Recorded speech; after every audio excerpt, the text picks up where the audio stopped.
Soy Pedro Leal, de Mater Spei, y todo lo que vais a ver a continuación procede de un amor intenso al Papa y a la Iglesia, en un esfuerzo por proporcionar datos y testimonios que puedan servir para llegar a conocer lo que realmente sucedió en Garabandal. Este amor a la verdad y a la Iglesia es lo que nos ha animado a realizar este trabajo. Nos sometemos a la autoridad de la Iglesia, a quien corresponde el juicio definitivo sobre estos hechos. Espero que os ayude a uniros más al Señor y a nuestra Madre. Muchas gracias. Sometimes the most important events in history are the ones that get ignored and silenced, as if you could somehow bottle up the outpour of a tremendous waterfall. Why is that? We argue that what took place in the 1960s in Saint Sebastian of Garabandal is one of the most important events in human history.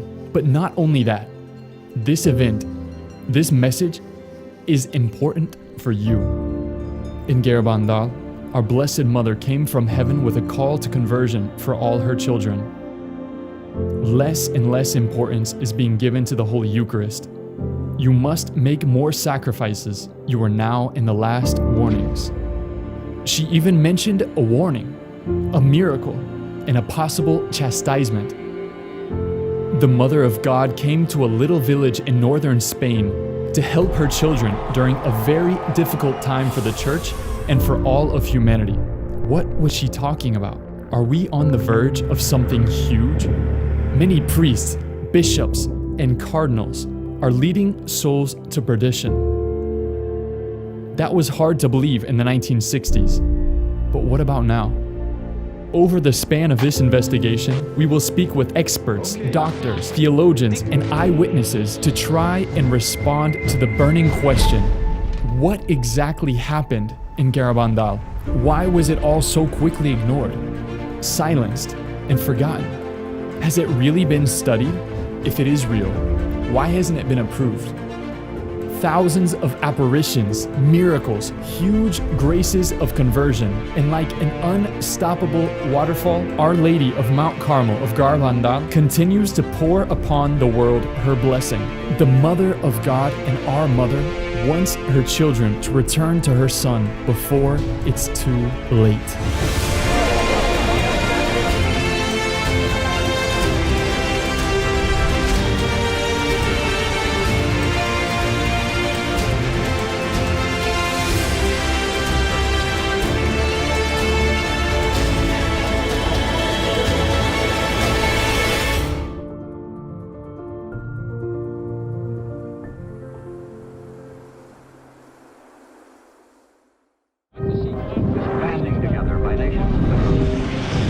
Soy el padre José Luis Saavedra, soy doctor en Teología por la especialidad de Historia en la Universidad de Navarra. Bueno, soy Jorge Fernández Díaz, soy ingeniero industrial, inspector de trabajo, pero toda mi vida, durante 40 años hasta ahora, ininterrumpidos, pues he estado en la vida pública. Yo me llamo Ángel María Rojas. Entré hace más de 62 años en la Compañía de Jesús.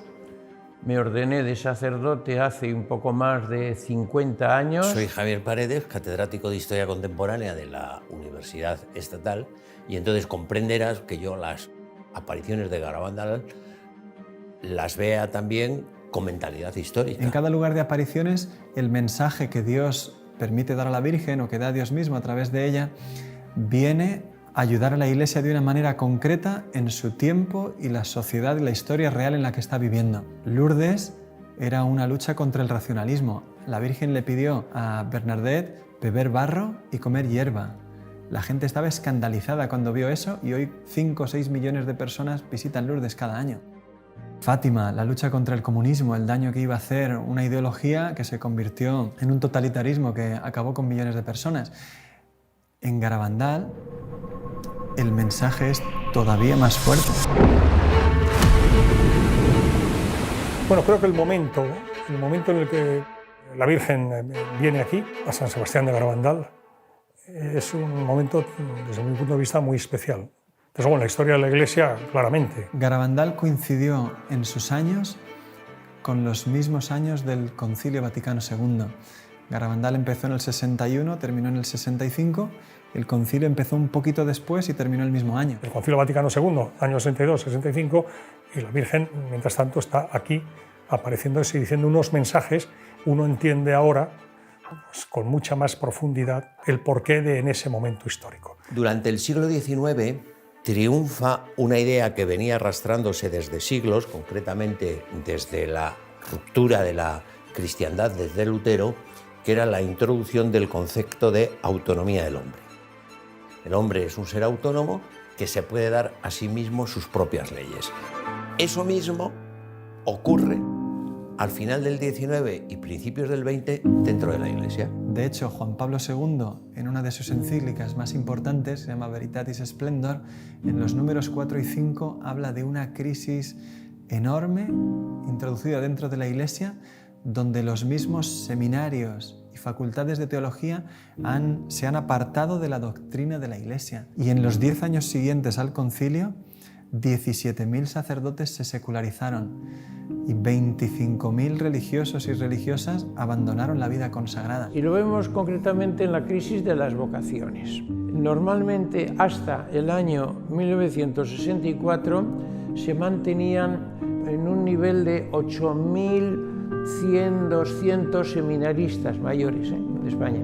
El año 1964 baja al número de 1.000 y se mantiene en 1.000 algo. O sea, la crisis en torno a los años siguientes al concilio fue increíble, increíble. En el año 62, exactamente cuando empieza el Concilio Vaticano II, se produce la crisis de los misiles entre Estados Unidos y la Unión Soviética, con ocasión de la colocación de aquellos misiles que había instalado la Unión Soviética en la Cuba de Fidel Castro. Eso es octubre del 62.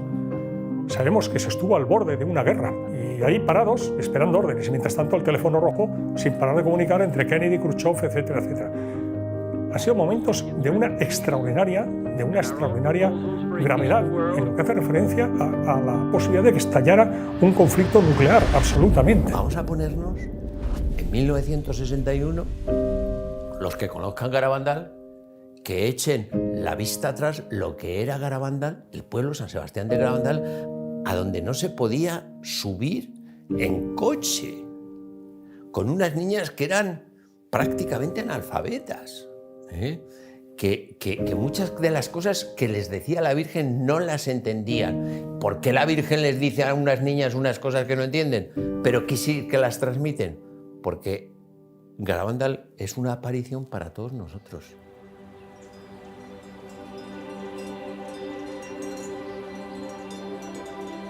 Pues yo soy David Toribio Cosío, nací el año 1935 en San Sebastián de Garabandal y allí viví casi toda mi vida. Yo soy Celina, nací en San Sebastián de Garabandal y tengo 83 años, o sea que nací el 23 de octubre del 35. Yo soy Maximina González, hermana de la madre de Conchita, tía de Conchita y madrina. Soy José Román Serrano Martínez.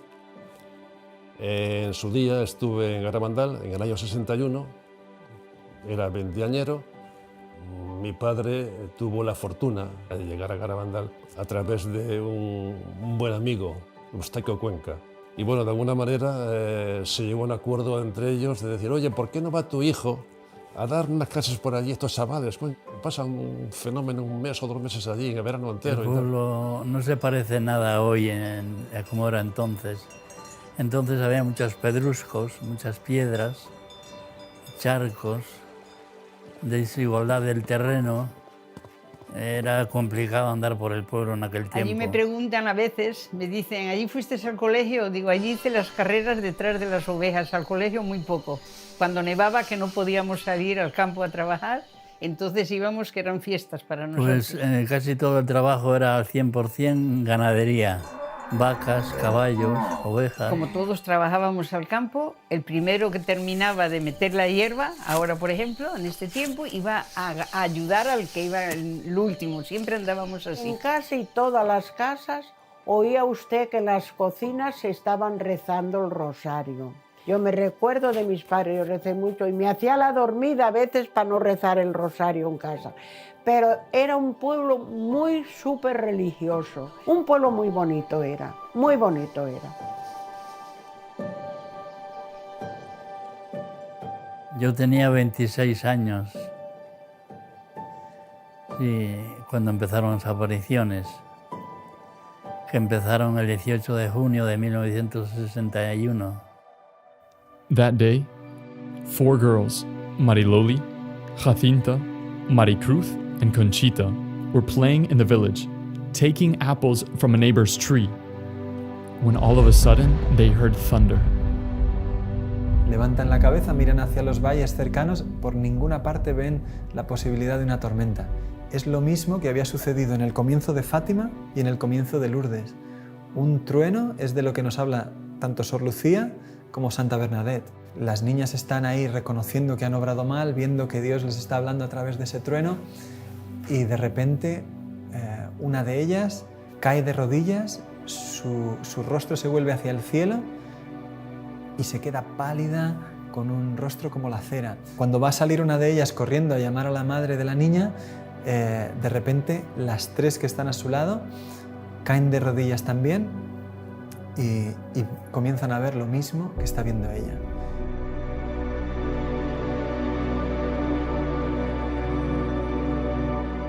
Es un ángel y sin decirles nada les llena como de asombro. De hecho, cuando salen del éxtasis, desconcertadas y como en silencio, deciden ir corriendo a la iglesia. Cuando van bajando, una niña les dice: ¿pero dónde venís así? Ya responden: es que hemos visto al ángel. Ellas se van corriendo y llaman a la maestra. Queda tan asombrada la maestra que les dice: vamos a ver 2 o 3 días si esto continúa. O sea, ella se ve que confía en sus alumnas, que sabe que son chicas normales y que lo que les ha sucedido puede pasar. The next day, the parish priest, Father Valentin, spoke with them separately, without finding any differences in their testimonies. That afternoon, they went back to the calleja on their own. They prayed the rosary, but nothing happened, and they went home without having had any vision. Esa noche, cuando se van a acostar, las 4, cada una en su casa, escucha una voz que les dice: no os preocupéis, que me volveréis a ver.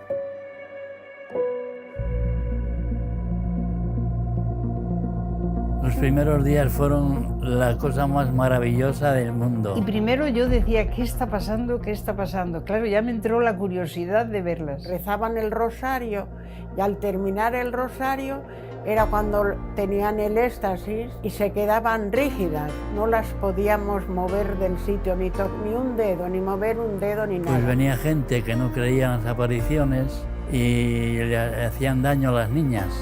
Las pinchaban, les metían unos focos por los ojos, porque no pestañearon nunca. Las niñas nunca pestañearon, siempre miraban al cielo con los ojos abiertos. Entonces las madres vinieron donde nosotros llorando por el amor de Dios, cuidar de nuestras niñas que las están maltratando. Entonces a partir de ahí, nosotros los mozos, que éramos unos 20, pues las cuidábamos, andábamos con ellas y fue maravilloso porque nos enterábamos prácticamente de todo.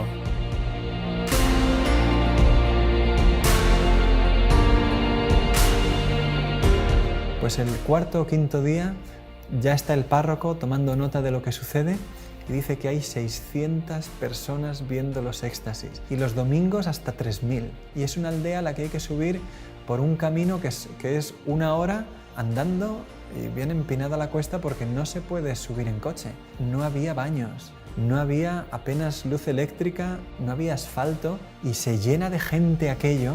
El mero hecho de que haya tanta gente allí ya te está diciendo de qué es lo que estaban viendo.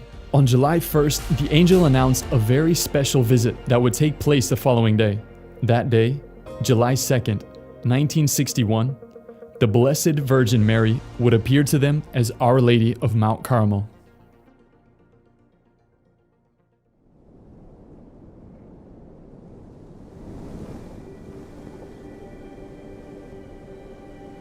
Me llamo Juan Hervás y soy doctor en medicina y especialista en pediatría. Me licencié en medicina en la Facultad de Medicina de Valencia, en España, y posteriormente hice estudios de posgrado en Estados Unidos. En 2 lugares he estado, en Einstein, en Nueva York, y en Harvard, en Boston. Verdaderamente Garabandal para mí constituye un hito dentro de las apariciones marianas, desde el punto de vista profesional médico. La cantidad de médicos que aparecieron en Garabandal y estudiaron a las niñas, pues es que fueron muchísimos. Pero antes quizá empezaríamos diciendo algo sobre las protagonistas. Los protagonistas de Garabandal son 4 niñas de 11 y 12 años que vivían en esta zona aislada del norte de España, en la zona montañosa, y que por ese aislamiento tenían una edad que probablemente era inferior, quizá tuvieran 8 o 9 años de edad psicológica. Tuvieron, se dice que entre 2.000 y 3.000 apariciones, acompañadas con éxtasis muy prolongados, de incluso 6 y 7 horas de duración. Todo esto, unido a fenómenos extraordinarios visibles, hizo que vinieran muchísimos médicos y también, ya digo, pues teólogos.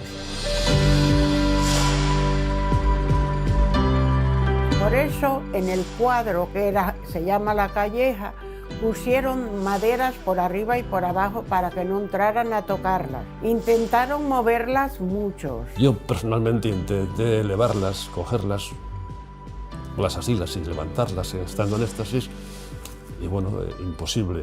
Salían de la iglesia en éxtasis y tenían que subir a la calleja, debajo de los pinos.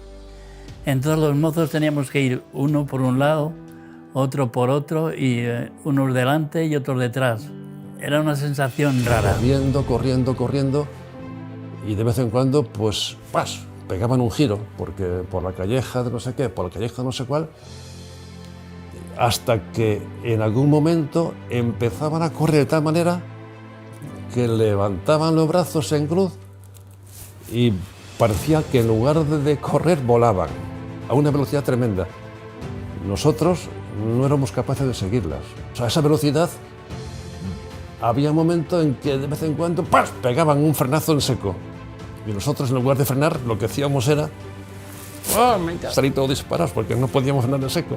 Y luego, con los brazos en cruz, cogían carrería otra vez hacia atrás, a la misma velocidad que corrían y volaban hacia adelante.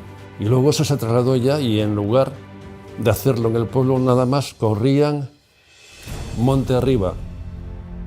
Y de noche corrían monte arriba, todos con luces, con linternucas, como pudiéramos y tal. Y por aquellos andurriales pues te pegabas unos porrazos tremendos, te caías 20.000 veces. Ellas nada. Por ahí subían a los pinos, bajaban, daban un recorrido por todos los lados y al final acababan en casa.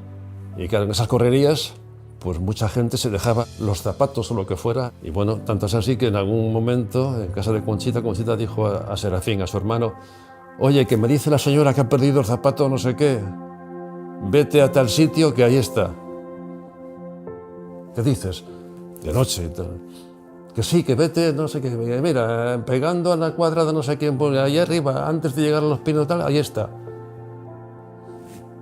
Y Serafín, el bueno de hombre, pues corría y hacía lo que decía su hermana, y bajaba con el zapato. Las niñas entraban en trance, que es un estado alterado de conciencia con abolición sensorial.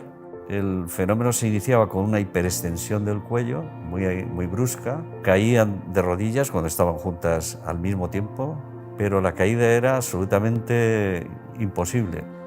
Y son unas piedras tremendas que, bueno, que al caer de rodillas, ¡pas!, se oían los porrazos, y sin embargo, al levantarse, miraba las rodillas y estaban intactas, y no tenían ni moratones, ni ninguna rojez, nada de Perdían nada. la sensibilidad táctil y la dolorosa, de forma que se les podía pinchar y quemar. Estando de rodillas allí, las metían agujas, de esas de coser sacos de aquella época, que tenían la punta, digamos, curvada para coser sacos, y allí que, sin ningún problema, despinchaban. Pero que ellas no sentían absolutamente nada.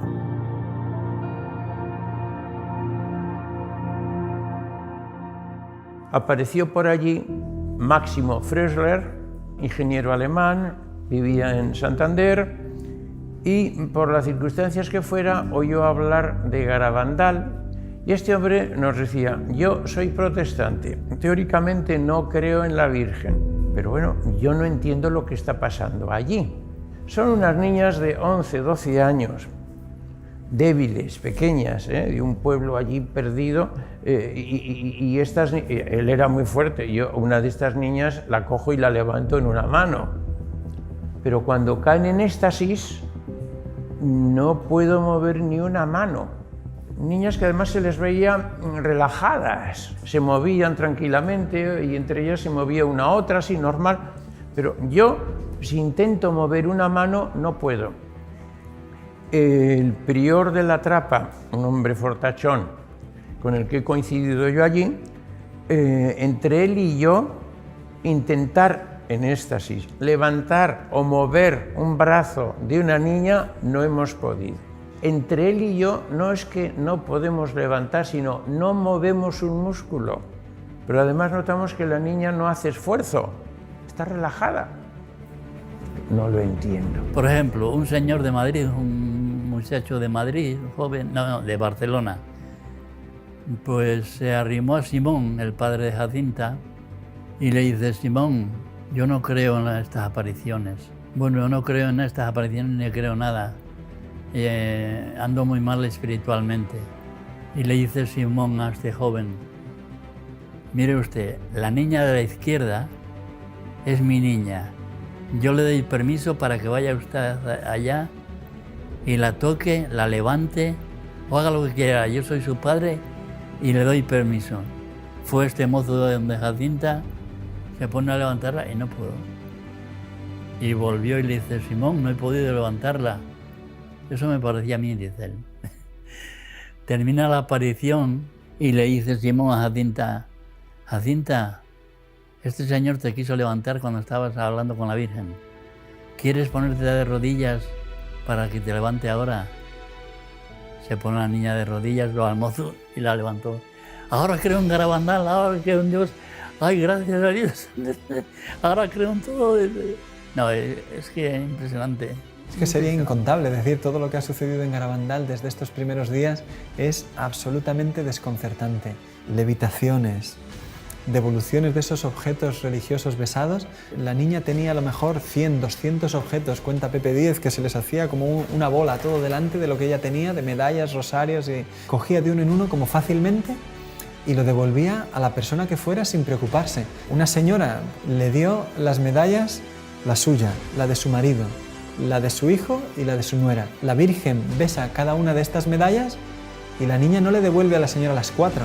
Sin haberlos visto, le pone a cada uno la suya y sin equivocarse a las 4 medallas que la señora le había dado.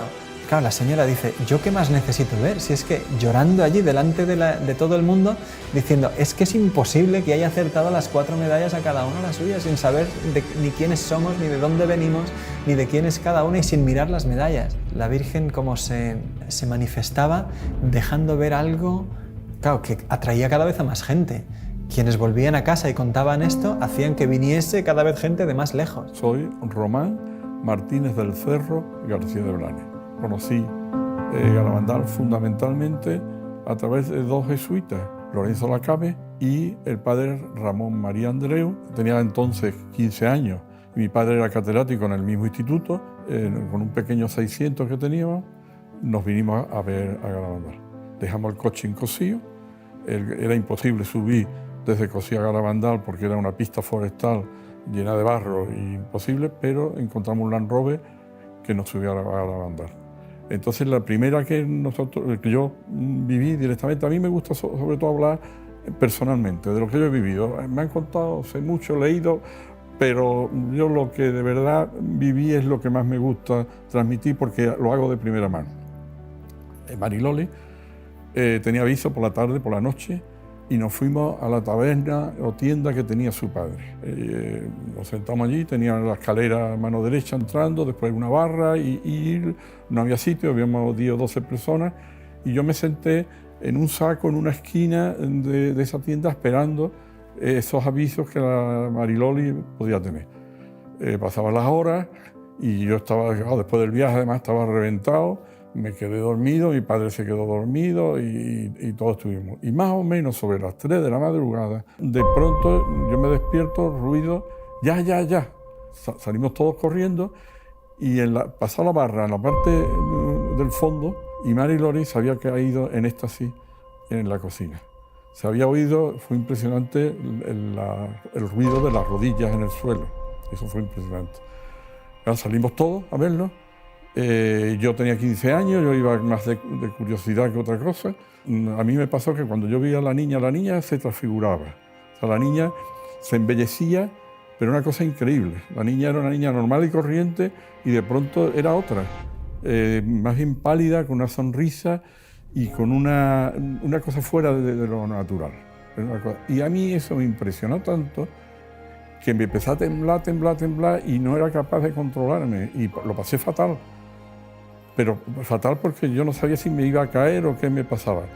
Nadie se me hacía caso porque todo el mundo estaba pendiente de la niña y yo era el que menos pintaba allí. Y en ese momento yo pues me dirigí a la Virgen y le pedí por favor que me quitara aquel temblor. Me lo quitó y desde ese momento empecé a disfrutar. Perdón. Eso me pasó. Bueno, desde ese momento empecé a disfrutar de lo que era la presencia de la Virgen en una aprecio. Entonces, hay veces que me preguntan, ¿cuándo de verdad pensó que la Virgen estaba presente allí? Desde ese momento. Hay 2 momentos del Evangelio que a mí me recuerdan mucho aquello. La transfiguración en el Monte Tabor, la sensación de que Virgen está aquí, la sentimos todos. Y la otra, la alegría de, por ejemplo, la visita de la Virgen a su prima Santa Isabel. Esa alegría y ese bienestar fueron en todas las apariciones.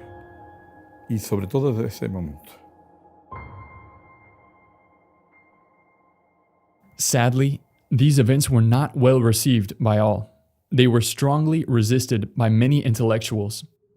This occurred with the so-called First Episcopal Commission, which visited the village only 3 times over the course of the entire first year of the apparitions. The day Our Lady appeared for the first time, the entire commission was present. Father Francisco Odriozola, secretary of the commission, along with 2 other priests and 2 doctors, Dr. Piñal and Dr. Morales. La comisión comentó con alguna de las personas que había por allí, que había venido con ellos, que aquello se iba a terminar ese mismo día. Pero no se estudiaron los hechos extraordinarios que ahí estaba pasando.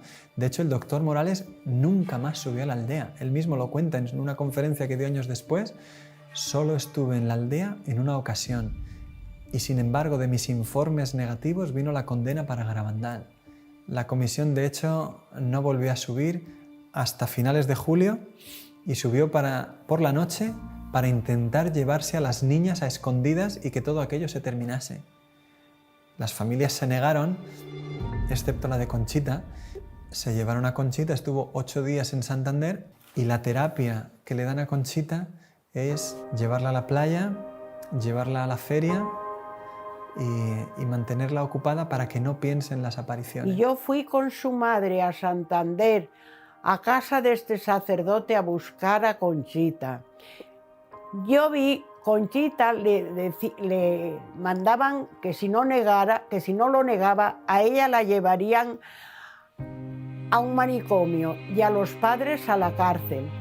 Entonces ella, hartándose de amenazarla, ella dijo: bueno, pues lo mío no será verdad, pero lo de las otras al mejor sí. Muy bien, Conchita, la palmearon porque ya lo había negado. El día siguiente de que Conchita volvió de Santander, se reunieron los teólogos y médicos de la comisión con las personas en el pueblo que quisieran interesarse sobre las apariciones. Y allí acudieron médicos y sacerdotes que estaban estudiándolas por su cuenta. Hubo una reunión grande delante de la puerta de la iglesia que la cuenta el mismo doctor Ortiz, un pediatra de Santander que pasó más de 50 días estudiando los éxtasis. Tú figúrate, si un médico a una persona normal nos ve en 15 minutos, lo que supone que un pediatra de Santander recorra 90 kilómetros para estar 52 días estudiando los éxtasis un día tras otro y permanecer en la aldea. La cantidad de información que este hombre tenía sobre las apariciones es enorme. Y el doctor Ortiz, delante del papel que le muestran los teólogos y médicos de la comisión, dice, mira, la niña ha negado todo, esto se acabó. Dice, pero ¿cómo me explicas con esa firma lo que yo he probado científicamente, que ha sido una levitación? Es que he pasado mi brazo por debajo de la niña, ¿sabes? Vamos, o sea, es que es una prueba de lo más sencillo, ¿no? Explícame eso, ¿cómo lo ha hecho? No, eso ha sido epilepsia. Dice, bueno, pues pega unos botes bastante poderosos la niña, ¿no? Es que todo aquello se había firmado bajo una presión enorme sobre una niña de 12 años que apenas había salido de su aldea en toda su vida. No entendemos que haya en ello mala intención. Sin embargo, sí que es muy difícil entender bien lo que sucedió en Garabandal si uno no acude a todas las fuentes documentales que tenemos hoy. Hubo cosas en las que algunas personas tienen una responsabilidad seria y que poner eso a la luz de la verdad pues requiere volver a tomar en serio unos hechos que no han sido estudiados objetivamente quizás nunca. In spite of the contradictions, the events continued. On July 2nd, in secret, Our Lady had given the girls a message that they were to make public on October 18th. Cuando la fecha se acerca, los peregrinos comienzan a acercarse a la aldea, miles de personas, está abarrotado como nunca. Y sin embargo, los peregrinos para llegar ahí tienen que atravesar una jornada que es de lluvia, granizo, incluso por la tarde llegó a nevar. Sí. Me acuerdo del día lluvioso, porque en mi casa había gente y traían unos zapatos muy bonitos y entonces, como estaban muy mojadas, entraron en mi cocina y los metieron al horno a secarlos. Y estábamos hablando y se nos olvidaron los zapatos y entonces se le quemaron los zapatos, eran marquesas o no sé qué eran, sí. Se leyó en los pinos, lloviendo, llovía a mares. La Virgen pidió que las niñas se lo entregaran al párroco delante de la iglesia y allí lo leyeran ellas. Y después, en los pinos, volviese a ser leído el mensaje por el párroco, don Valentín Marichalar. However, the commission pressured the priest to do things differently. The message was not made public in front of the church.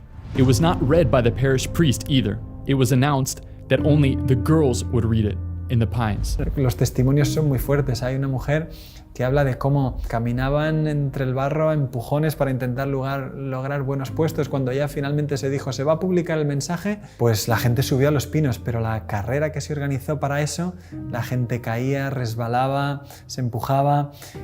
Y cuenta ella, dice, lo increíble es que no nos matáramos, miles de personas para conseguir un buen puesto, y dice ella, yo quedé como a unos 60 metros de las niñas, y claro, apenas oí nada, pero cuando ya llegó el mensaje, toda la situación me tenía completamente ya vencida.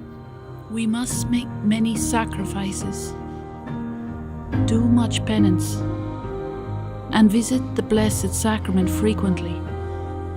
But first, we must lead good lives. If we do not, a chastisement will befall us. The cup is already filling up. And if we do not change, a very great chastisement will come upon us.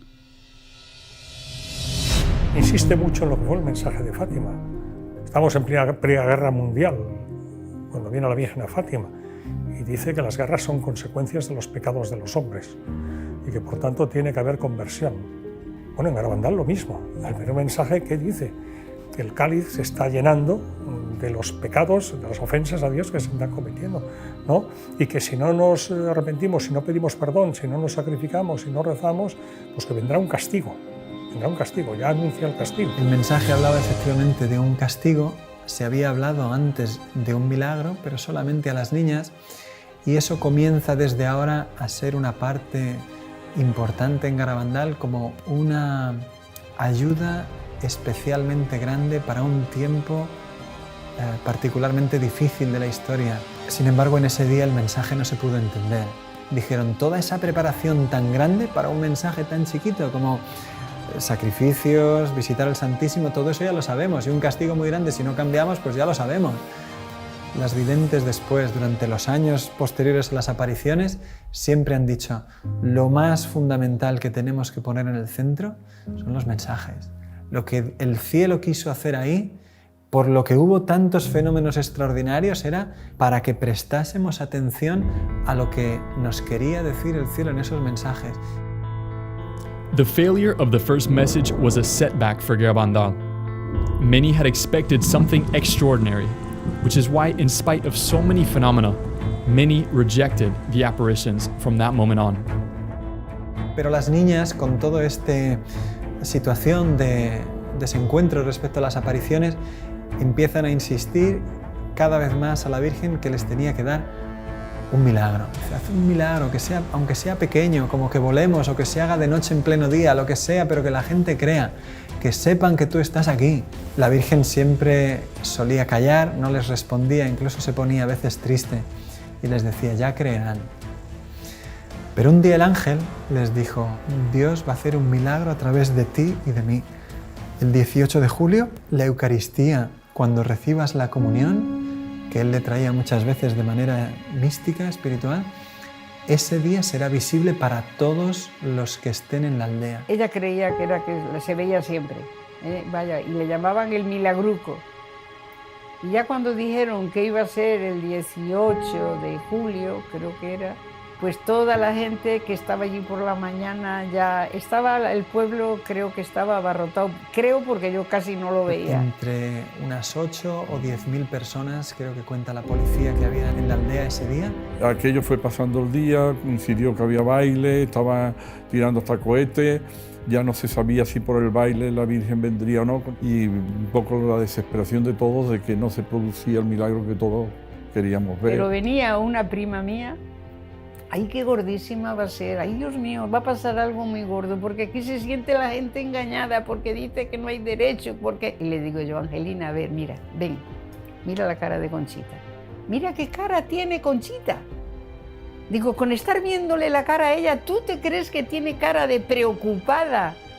De que ha metido una mentira tan gorda y eso, yo nada más que hacía estar allí y ver a Conchita. Y ya, pues bueno, ¿qué le vamos a hacer? Dios quiere esto, pues con resignación nos fuimos ya para dormir a nuestra casa. Y en el momento que estamos en la calle, oímos un revuelo enorme. Y entonces ya los que estaban más cerca empezaron, ya están éxtasis, que están éxtasis. Y claro, y nada más casi estar en éxtasis sale. Y se da la vuelta, yo ya me la perdí entonces porque resulta que la gente se abalanzó detrás de ella y yo digo que pisamos a gente. Cogí una linterna potente, yo estaba pegado a ella prácticamente y enchufándole con la linterna, prácticamente metida la linterna en la boca. Ella abrió la boca, sacó la lengua, no tenía absolutamente nada. Y de repente apareció un punto. Saca la lengua y empezó a formarse una cosa blanca, blanca, blanca, muy blanca, mucho más blanca que la nieve. Se fue agrandando en forma de espiral. Era como una moneda de 10 duros, decía yo entonces, y así la sacaba todo lo que podía. Y yo vi después cómo se le iba aguando hacia alrededor cuando ya se le estaba deshaciendo. Y hasta que la tragó. Daban a Benjamín Gómez, pero ¿estás seguro que no la tenía en el bolsillo y la puso o que la tenía ya en la boca? Mire, yo estaba a 20 centímetros de ella, es imposible que hiciera nada, estaban muy vigiladas. No estaba a una distancia, no, estaba pegado a ella. Pero eso, ¿quién ha dicho que la tenía en los brazos, en las manos? No, hombre, es que es una barbaridad. O sea, es que la lengua estaba totalmente limpia, y de repente apareció un punto blanco, un punto, nada más que un punto, en la lengua. ¿Dónde se dio ese punto? La impresión esa tan fuerte, yo no la he tenido en mi vida. Yo decía, gracias Señor, ahora sí que estoy segura de que existes, empezaba yo. Yo me he enterado después que alguno de ellos, que después que no lo creía después que había sido eso cierto lo que había visto. 2 testimonios contrarios llegaron al día siguiente a la aldea. Uno de ellos ya esa misma noche. Un señor, José Antonio Giuliani, no vio el milagruco. Él no consiguió estar en la zona en la calle donde eso sucedió. Y estando lejos, le preguntó a uno, ¿tú lo has visto? No, ¿tú lo has visto? Tampoco. Pues ya está, todo es mentira, se lo han inventado, es de noche, la oscuridad, las dificultades, la pericia de las niñas, nos la han colado. Y se extendió la noticia de que nos habían engañado, de que era todo mentira. Pero en realidad, este señor no había visto nada. Otro, cuenta Conchita en su diario, que se fue al obispado de Santander, un religioso, el padre Justo, franciscano, y dio testimonio de que aquello había sido todo mentira. Unos días después, sin embargo, pidió a unos religiosos de su comunidad que pidieran disculpa a las videntes. Dice, mira, no sé por qué hice eso, pero estaba enfadado. Estas personas no vieron nada y, sin embargo, tenían un testimonio que hizo muchísimo daño.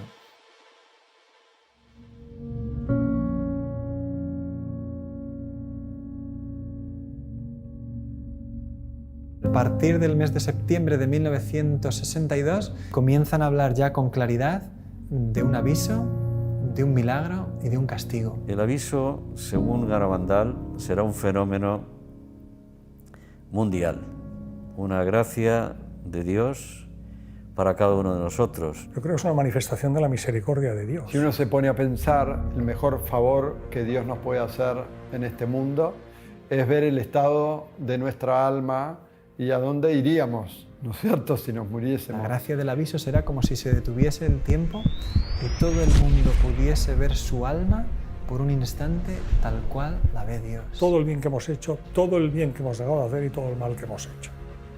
Para que de esa manera tengamos un impulso de conversión. La misma Conchita dijo, lloraremos de lo que Dios nos ama después del aviso. Loli sí que sabía la fecha del aviso. Y dijo que el aviso vendrá en un momento en que España y el mundo lo necesiten. Y habló de una iglesia que parecerá desaparecida. Hablaron mucho del comunismo. España estará muy mal. Yo le dije, ¿peor que como está ahora? Y dice, sí, peor. Sí, todos sabrán que viene de Dios y algunos intentarán negarlo. Eso se va a intentar desnaturalizar. Bueno, pues el Señor vuelve hacia nosotros. ¿Cómo? Con el milagro. Para que creamos que efectivamente eso ha sido como tú lo has vivido, lo has sentido o crees que puede haber sido, y no como te están intentando decir algunos. El pequeño milagro de la comunión visible está en contraste con el gran milagro que empezó a anunciar ahora, a partir del otoño del 62, en el que decía que sería un milagro enorme, muy grande, mayor que el milagro solar de Fátima. ¿Y ese milagro para qué vendría? Lo preguntó a Jesús el año siguiente, en una locución el Señor le respondió, Señor, ¿es para convertir a mucha gente? No, Conchita, es para convertir al mundo entero. El milagro es tan fuerte, es tan impresionante, que sin una gracia especial te mata, como lo mató al padre Andreu. De felicidad, pero te mata. Yo digo que hay dos personas que han visto el milagro. Una fue el padre Luis María Andreu. A él le llaman el quinto vidente de Garabandal. De repente, mientras las niñas están en el éxtasis, él aparece en el campo de la visión y la gente que estaba en los pinos durante el éxtasis escuchó el grito de él que repitió 4 veces una palabra, milagro. Pero esa noche volvía en jeep con sus compañeros de peregrinación y contaba qué buena es la Virgen, cuánto nos ama, qué madre tenemos en el cielo. Hoy es el día más feliz de mi vida. Se quedó dormido y nunca despertó. Era un sacerdote de poco más de 30 años, joven, sano.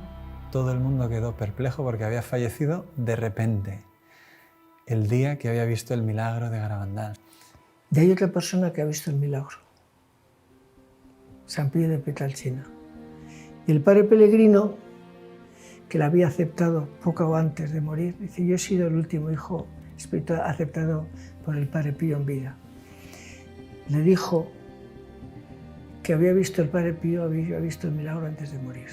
Lo que sí sabemos es que el padre Pío dijo que el velo que iba a cubrir su rostro 3 días después de su muerte, que se lo entregaran a Conchita.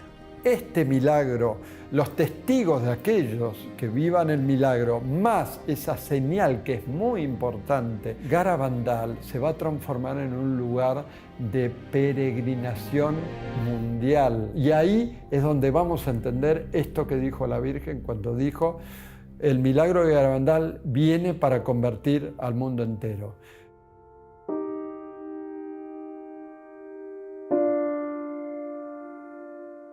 Y la Virgen, lo que está diciendo en Garabandal, como en Fátima, en todas partes, convertíos, convertíos, convertíos, oración, oración, oración, sacrificio. Bueno, pues si no hay esa conversión, pues va a venir un castigo. Las niñas han visto ese castigo, lo vieron en las llamadas noches de los gritos. La Virgen un día prohibió que nadie subiese a los pinos. ¿Prohibió a la gente subir a los pinos? Solamente una niña pequeñita que tenía 6 o 7 años. Pero la gente subió al final de las casas y de allí las oíamos. Y unos gritos, ¡ay, Virgen Santísima! ¡Ay, Madre! A los niños no, a los niños no. Yo esa noche pensé que era el fin del mundo, lo tenía totalmente creído. Entonces, porque ellas gritaban y decían que no venga, llévanos junto a ti, hablaban mucho de la confesión, que se confiesen todos primero, que no venga, que se confiesen todos primero. El miedo que tenían las niñas ahí arriba, viendo todo lo que vieron, se transmitía a nosotros. Con oírlas aquella noche, solamente con oírlas. Todo apunta que fue la revelación del castigo y de las circunstancias en las que tendría lugar el aviso, que parece que es una situación de gran persecución para la Iglesia y de grandes dificultades para el mundo. Las niñas le preguntaron, ¿y cómo se llamará eso? Y la Virgen dijo que se llamaría comunismo.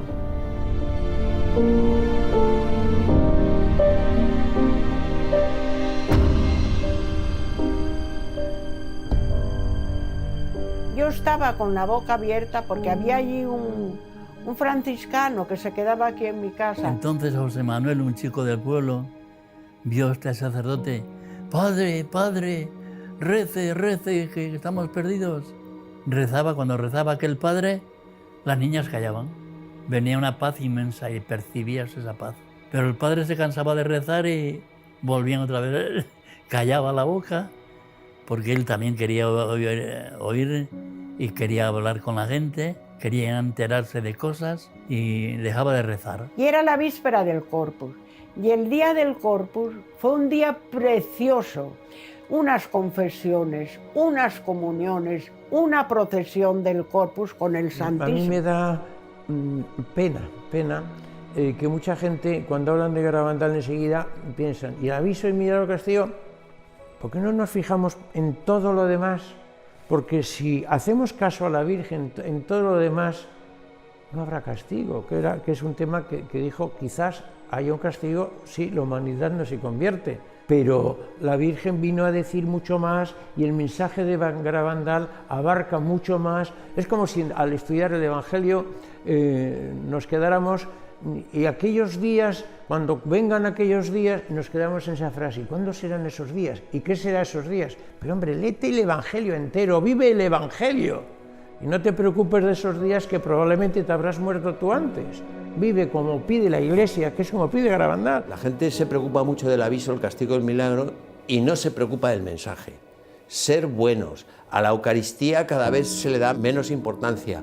Contemplar la pasión de Jesucristo. Eso es lo importante de Garabandal. The apparitions began to come to an end. In January of 1963, the girls stopped seeing Our Lady.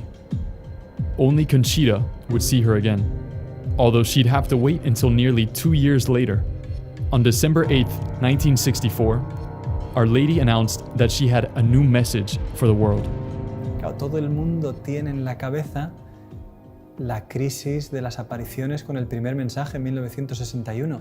Entonces, ahora, cuando todo está más dividido, de repente se anuncia otro mensaje y lo anuncia una vidente sola.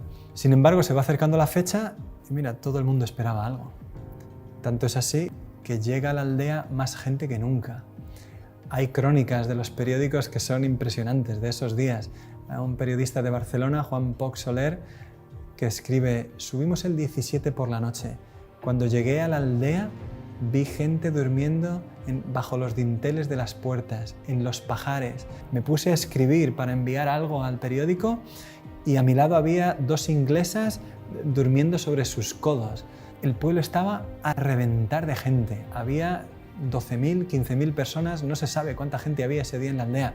Cuando fue pasando la tarde, No llegaba, el éxtasis no llegaba, y en un momento la niña avisó a la gente que el éxtasis sería en el cuadro. La gente intentó buscar el mejor puesto cerca del lugar del éxtasis. Es impresionante, duró unos 12 minutos y en él se escucha a la niña decir algunas palabras, se la ve reír, se la ve llorar. Curiosamente, el mensaje de la Virgen no lo dio ella. Unos meses después la Virgen le dijo: ¿sabes por qué no vine yo el 18 de junio a darte el mensaje? Porque me daba pena decirte aquellas cosas, pero necesitabais saberlas para vuestro bien y si las cumplís para gloria de Dios. As my message of October 18th has not been fulfilled and has not been made known to the world, I tell you that this is my last message. Before, the cup was filling up. Now it is overflowing. Many cardinals, many bishops and many priests are on the road to perdition and are taking many souls with them. Less and less importance has been given to the Eucharist. You should turn the wrath of God away from yourselves by your efforts. If you ask for His forgiveness with sincere hearts, He will forgive you. I, your mother, through the intercession of St. Michael the Archangel, ask you to amend your lives. You are now receiving the last warnings.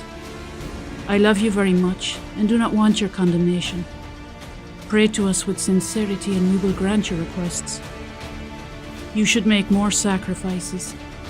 Meditate on the Passion of Jesus.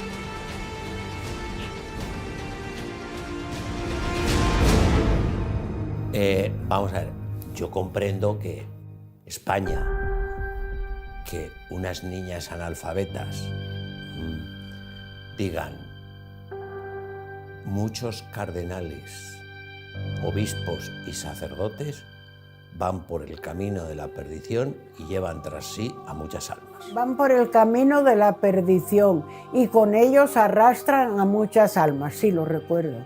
Obispos, que no dijo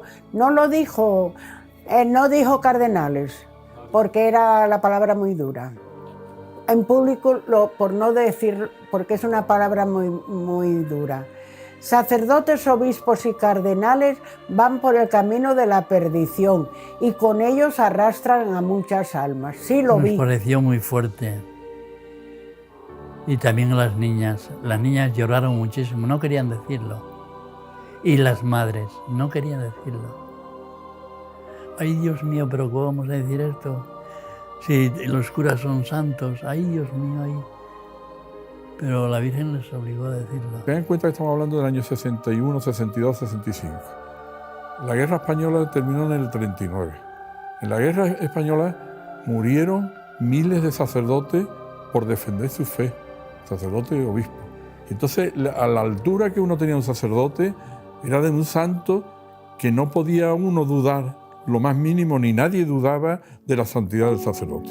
Ahí se ve muy bien también la autenticidad de las apariciones. Si la Virgen no les hubiera empujado, no lo habrían dicho nunca las niñas ni sus madres por todo el oro del mundo. La Virgen les mandó, sí, es necesario que lo digáis. Desgraciadamente, con el paso del tiempo y en la actualidad, hemos podido comprobar con dolor que era cierto que muchos cardenales, que muchos obispos, que muchos sacerdotes fueran por el camino de la perdición. Los ejemplos son muy dolorosos. Y que si se hubiera hecho caso a la advertencia de la Virgen que se iba por el camino de la perdición, pues algunos hubieran cambiado el camino y ahora no estaríamos donde estamos. 40 años después de las apariciones, en una entrevista, Monseñor del Val dijo: el mensaje de las apariciones es correcto, interesantísimo, importante y bueno. Lo que no puedo entender es que dijera que muchos sacerdotes, obispos y cardenales van por el camino de la perdición. Pero en la actualidad hemos visto y hemos conocido lo que sucedió desde los años 60 de una manera que nos ha desconcertado a todos. Los escándalos que han sucedido dentro de la Iglesia, la Virgen los estaba anunciando ya en Garabandal para que nosotros pudiéramos estar preparados, vivirlos de otra manera y no perder la fe en medio de una Iglesia que estaba viviendo mal. La Virgen había dicho, no habéis dado a conocer y no habéis vivido el mensaje. La Eucaristía. Garabandal es una aparición especialmente eucarística. El mensaje de las apariciones, desde el primer mensaje, las comuniones místicas, el milagruco, el segundo mensaje, ponen en el centro de la llamada de la Virgen a la Eucaristía. La Virgen no le está diciendo a 4 niñas en Garabandal, a la Eucaristía cada vez se le da menos importancia, sino nos está diciendo a cada uno de nosotros, oye tú, ¿qué importancia le estás dando a la Eucaristía?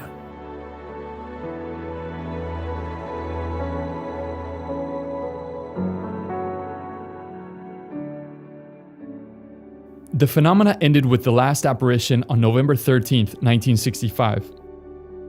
After that, the girls left the village.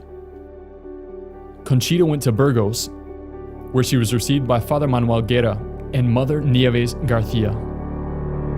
Cuando conocí a Conchita, estaba en Burgos de Superiora, con la casualidad de que yo no quería ya admitir a ninguna niña más porque el colegio estaba completo ya.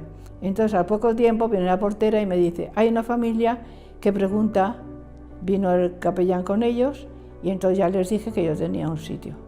Y entonces ya me dijeron quién era Conchita, me explicaron, y me pidieron que Conchita tuviera un confesor, que don Manuel se ofreció, y una persona que la formara, y me ofrecí yo. Por lo tanto, entró en el colegio como una niña más, con el nombre de María, para que nadie la molestara en nada. Todas las tardes llamaba a Conchita, 1 hora o un par de horas, a un recibidor. Todo lo que ella me dijo, la conversación, fue grabada inmediatamente cada vez que hablaba con ella, inmediatamente para no cambiar ni una sola palabra. Yo a Conchita entonces y después la he encontrado inmejorable. No he encontrado una persona ni más normal, sin ganas de llamar la atención de nadie. Cuando ella terminó las apariciones, le dijo a la Virgen que quería ser religiosa. Entonces, nada más terminó las apariciones, se fue a un convento, se enteraron de que estaba allí, porque ella fue a confesarse y le dijo, se conoce que al padre, le dijo, después se supo, pues que ella que había visto a la Virgen, que tenía dudas algunas veces si era verdad, si no era verdad, si le parecía a ella que era ella. Y entonces el sacerdote, cuando se enteró que era Conchita, pues dijo, pues va a decir usted la verdad enseguida. Vinieron 2 obispos y 2 sacerdotes. Algunas veces le dijeron, sí, pero eso te lo inventaste tú y yo. Sí, porque eso se inventa muchas veces la imaginación. Ah, pues sería, ¿eh? O sea que alguna vez, entre esa conversación tan larga que tuvieron, de 6 horas, ella alguna vez dijo, pues era verdad, claro, ante personas que te has imaginado tú, porque muchas veces pasa eso. Bien, entonces se marcharon con esa idea y entonces yo llamé al sacerdote que estuvo con ella, contrario, en Garabandal. Le llamé a Burgos, una vez que Conchita se marchó, y le dije, quería hablar con usted porque usted ha negado siempre las apariciones de Garabandal, concretamente en este caso que fue al convento y la tuvo usted 6 horas preguntándole. Y dice, no, 6 horas no, 5. Entonces le dije, bueno, pues muy bien, pues creo que está usted confundido porque esto no se puede hacer con una niña después de confesar y de esta manera. Cuando estos señores se marcharon de esa conversación que la pudo dejar aturdida, entonces ella tuvo una locución. En la locución del Señor, interiormente, le dijo, no quiero que estés aquí, quiero que estés fuera. Y Conchita, es que no me quieres, Señor. Y el Señor le dice, pero yo quiero que tú estés fuera, como diciendo, como mejor me puedes servir y como debes es fuera. Up to this point, the story is very well known. What follows reveals what happened after the apparitions and why Garabandal has come up against so much resistance to being approved.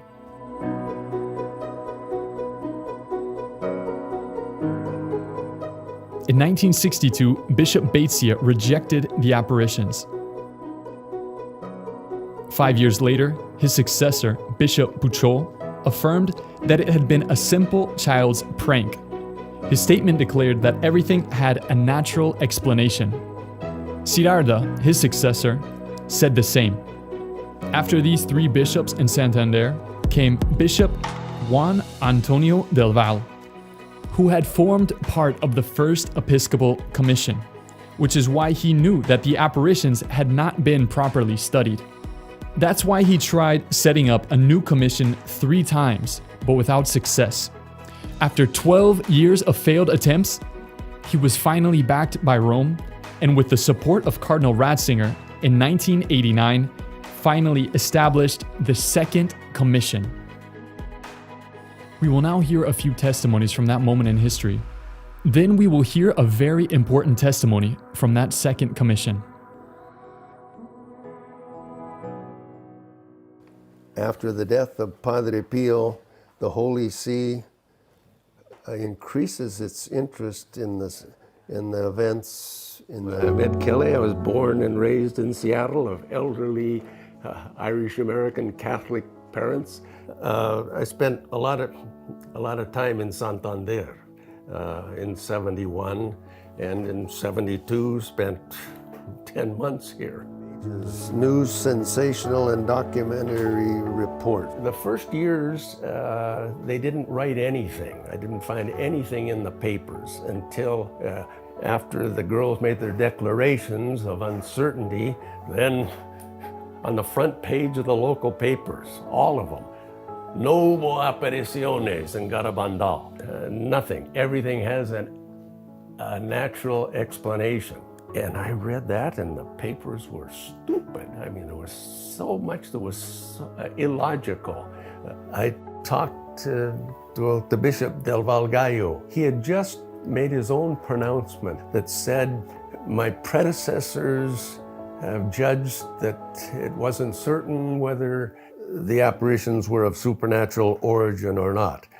I'm in communion with those bishops. I had written for him the statements of the evaluation from all of the previous official notes. I just had the part that gave the bishop's evaluation of what happened.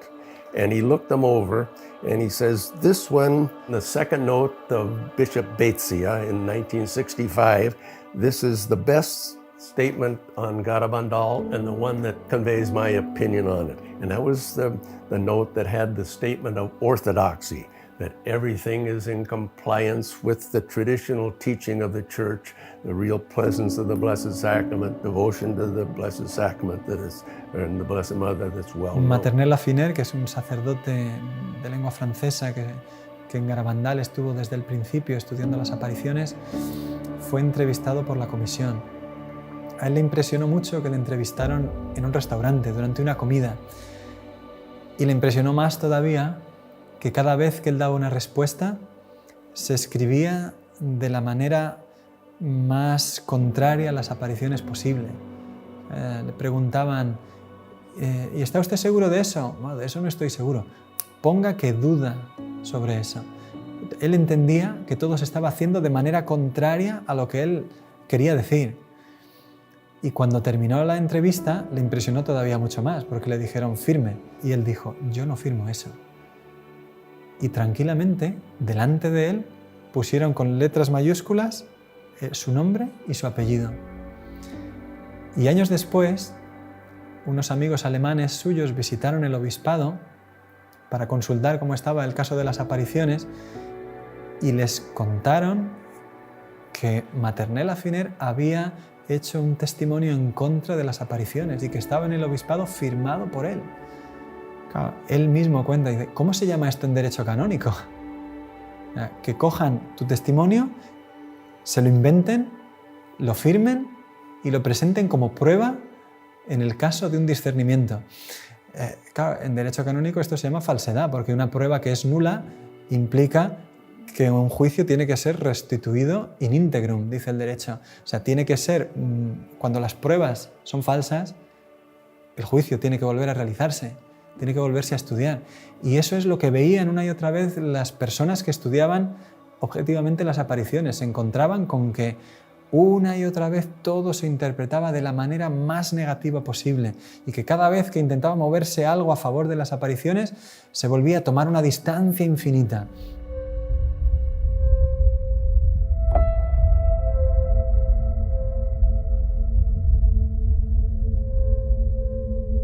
The story of Menchu Mendiolea. Interesting. Menchu Mendiolea, the daughter of a well-known businessman who had a religious goods store.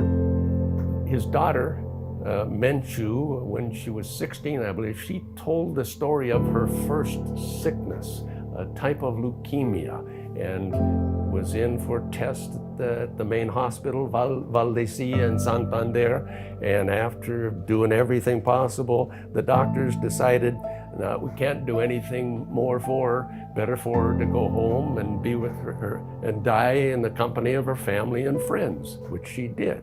And they would pray for her. Well, someone came with a crucifix that had supposedly been kissed by the Blessed Virgin at Garabandal, and I think most people know that the girls reported that the Blessed Virgin told them, through articles kissed by me, my Son, our Lord Jesus Christ, will work prodigies and miracles. Crucifix, she venerated the crucifix, cured. Well, I guess by that time I had heard that someone from the Chancery went to Mr. Mendiolea and told him, please don't mention Garabandal with the cure of your daughter. It is not proper to connect apparitions which are false with a cure like this. So I went to talk to Mr. Mendiolea. And we talked. I says, is it true that someone came from the diocese to tell you not to mention it? Yes. Well. Desde la misma comisión que estudiaba las apariciones, no solo no se estudia la curación de Menchu, sino que incluso se silencia el hecho de la misma curación y se requiere a la familia que no hablen de ello en ninguna parte. 10 años después, en 1975, Menchu está embarazada de su tercer hijo, 8 meses de embarazo, y le vuelven a diagnosticar la misma enfermedad, eritremia. Su marido, el doctor Ángel Álvarez, es médico en el hospital de Valdecilla, donde ella había estado hospitalizada la primera vez. Y allí, durante un mes, hacen todo tipo de pruebas. Siendo él médico allí, consigue que todo el equipo de hematología estudie a su mujer, incluido el jefe de servicio. Todo el mundo se pone a trabajar sobre ella y al final el doctor Zubizarreta, el jefe de servicio, le dice al doctor Álvarez, al marido, mira, si tu mujer se cura es un milagro, no va a poder salir adelante. El 7 de diciembre, el marido de Menchu dice, mira, mi mujer quedó curada en Garabandal y como nosotros no hablamos de las apariciones, como ha vuelto a suceder lo mismo. Coge el coche y se va con su cuñado a Los Pinos. Está nevando, sube, reza el rosario allí. Su cuñado no sabe lo que están haciendo. Dice, mira, Menchu ya no tiene solución, acéptalo. Bajan y cuando vuelve al coche le dice, Menchu está curada, estoy seguro. Vuelven al hospital y le pide al doctor Zubizarreta que vuelva a hacer un estudio. Menchu tenía 500 plaquetas y encuentra en el estudio que había más de 20.000. En los días siguientes resulta que Menchu estaba de nuevo curada. Menchu es un caso único. 2 veces acuden a la Virgen de Garabandal y 2 veces queda curada la enferma.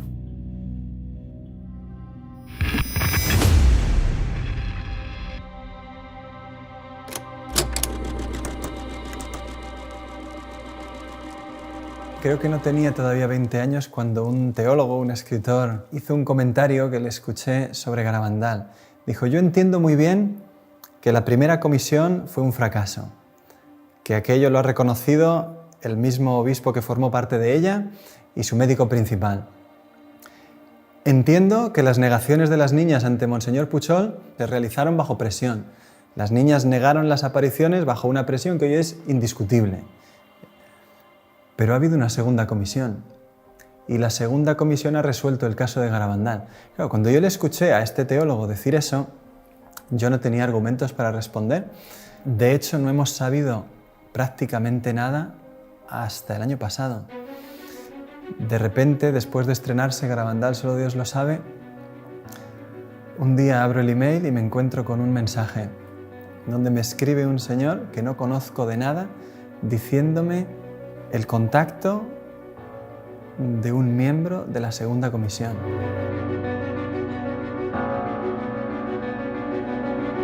Me llamo Javier Vildósola, estudié la carrera de Ciencias Políticas y Sociología en la Universidad Complutense de Madrid. Después hice un doctorado en Antropología Social y hace 30 años pues a mí me invitaron a participar en un estudio, trabajo de campo, en San Sebastián de Garabandal. Ni siquiera había oído hablar de ello. Y concretamente fue un antiguo profesor mío de la propia facultad, que se llamaba don Jesús María Vázquez, era padre dominico, y bueno, pues nos mandaron para allí. Ahora no me explicaron para qué íbamos exactamente, lo cual me resultaba bastante inconcebible, inverosímil, desde el momento en que uno de los aspectos que se enseñan en métodos y técnicas de investigación es la delimitación del campo de estudio. Resulta que aquí no había nada de nada. Vais a ir aquí. ¿A qué? A pasar un cuestionario. Nunca entendí eso. Nunca lo entendí, a no ser que pensara mal, en el sentido de que yo tenía dudas sobre la intencionalidad de dichos cuestionarios, que nunca, jamás, en todos sus contenidos, se refirieron a los acontecimientos acaecidos allí, y, en cambio, se preocupaban muchísimo de si había habido especulación económica, desarrollo urbanístico, etcétera, etcétera. Cuando llegué no sabía nada. Por la noche no dormía, me dedicaba a leer a toda velocidad, porque quería saber, pero bueno, ¿aquí qué ha pasado? ¿Qué es lo que ha ocurrido aquí? Y realmente es cuando empecé a ver que aquello no era muy normal, o sea, aquello se salía de lo corriente. De los 5 o 6 solamente hubo otro señor, como yo, que era un profesor de psicología evolutiva de la Universidad de Valladolid, Fernando Lara, un señor de psicología infantil.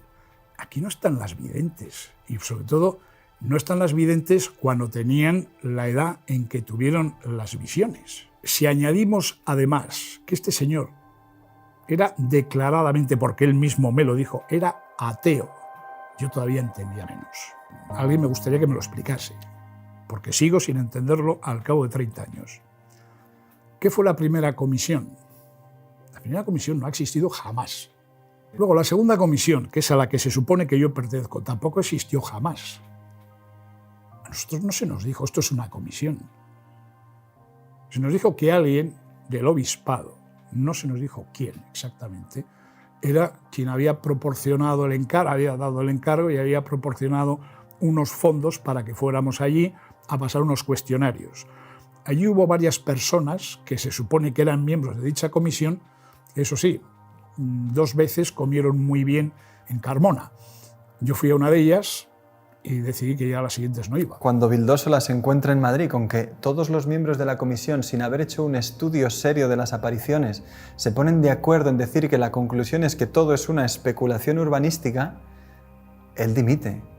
Él dice, esto no se sostiene desde un punto de vista científico, aquí no hemos estudiado las apariciones. ¿Cómo vamos a dar la conclusión de lo que han sido? Yo dije ya al final, digo, bueno, yo no estoy de acuerdo en nada de esto que estoy escuchando. Aquí hemos ido a otra cosa. Es cuando a mí se me dijo que yo no era experto en... Yo soy antropólogo y sí, los sistemas de creencias son de mi competencia por este tema, ¿no? Y entonces es cuando yo dije que iba a presentar, si se presentaba unas conclusiones como aquellas, elaboradas por unas personas, de las cuales solamente uno, Fernando Lara, había estado presente todos aquellos días, y otras 3 o 4 personas habían ido a comer a Carmona en 2 ocasiones, y eso sí, un día subieron a pasar los cuestionarios, esas personas no estaban en condiciones de decir nada. Es que yo sigo sin entender a qué fuimos. Por eso digo que si no hubo primera comisión, porque aquella primera comisión no fue seria, es que no ha habido tampoco segunda comisión. Yo me quedaba diciendo, ¿pero qué estudio se ha hecho? ¿Qué es lo que sabemos de Garabandal? ¿Y cómo puede ser que un teólogo serio de hoy día te diga, Garabandal está estudiado porque ha habido una segunda comisión? Solamente sabiendo esto es cuando entiendes lo que Ratzinger dice cuando recibe el informe de 26 de abril de 1991. In fact, the Second Commission's report was studied in the congregation presided by Cardinal Ratzinger.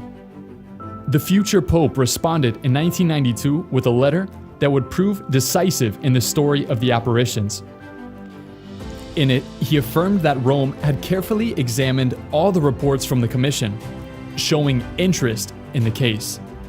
Secondly, Ratzinger affirmed that Rome had decided not to intervene, although it could have. Thus, for the time being, the case should remain open. Lastly, Ratzinger suggested that the bishop affirm non constat, which implies uncertainty. Rome did not find sufficient reason to make a definitive judgment.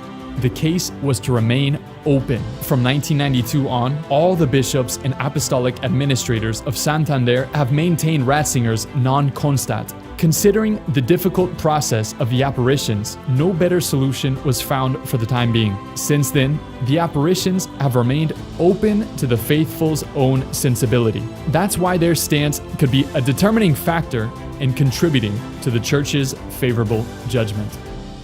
A más de 50 años del final de las apariciones, Garabandal todavía espera respuesta. Y que tenemos derecho a saber qué es lo que ha sucedido ahí. Over 50 years later, Garabandal still awaits a response. Its message continues to be of absolute importance for all of us, for you. Because today, our mother continues to pour out her blessings in Garabandal.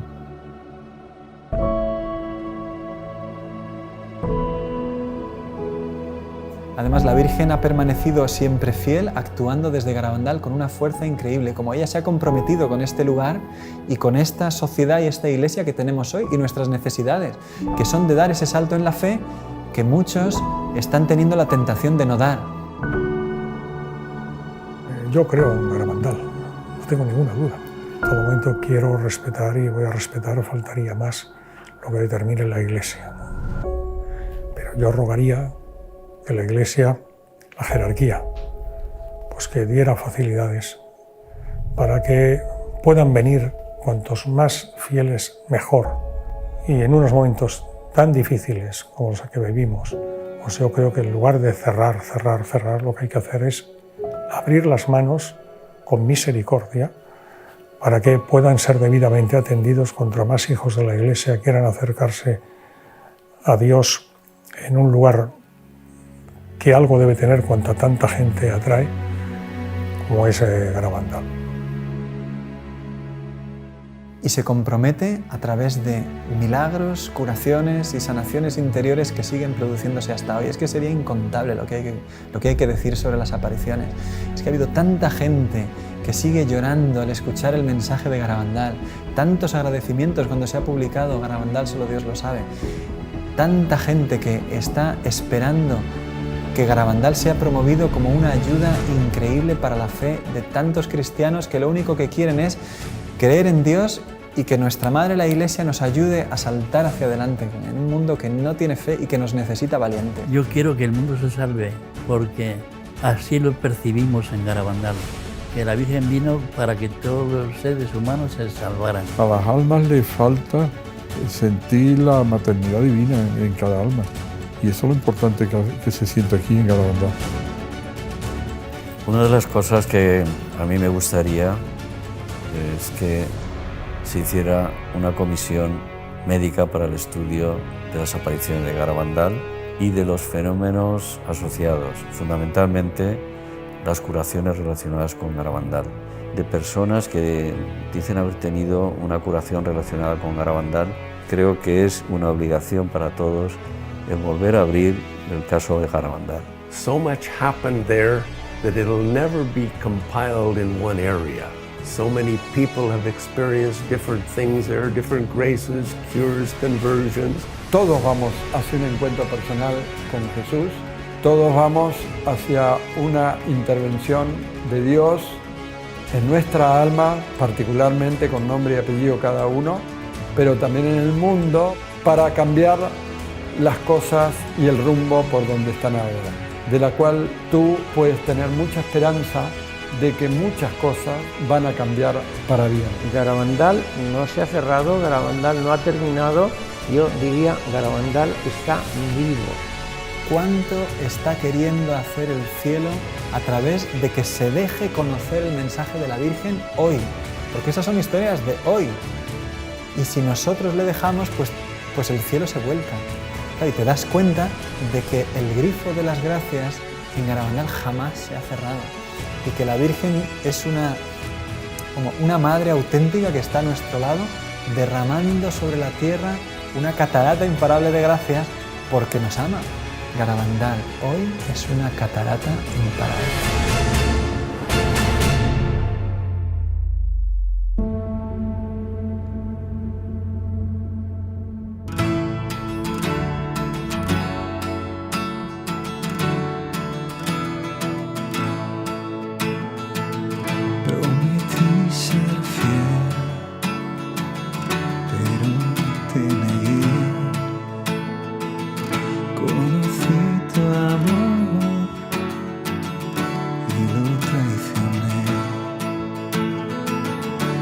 Quisiste que sintiera sobre mí tu amor. Cuando llegue a ti, llegaré a mi hogar. Y en la noche dudé y tuve miedo, me aparté de ti.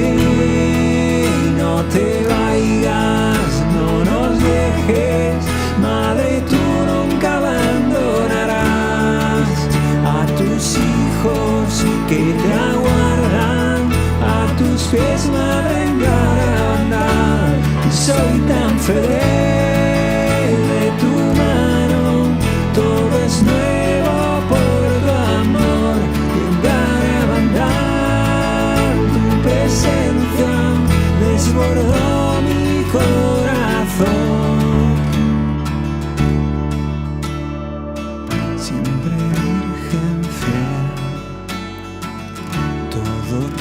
Soy, por tu amor iré donde quieras tú.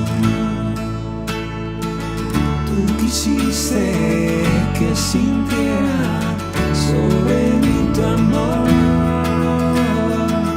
Cuando llegue a ti, llegaré a mi hogar.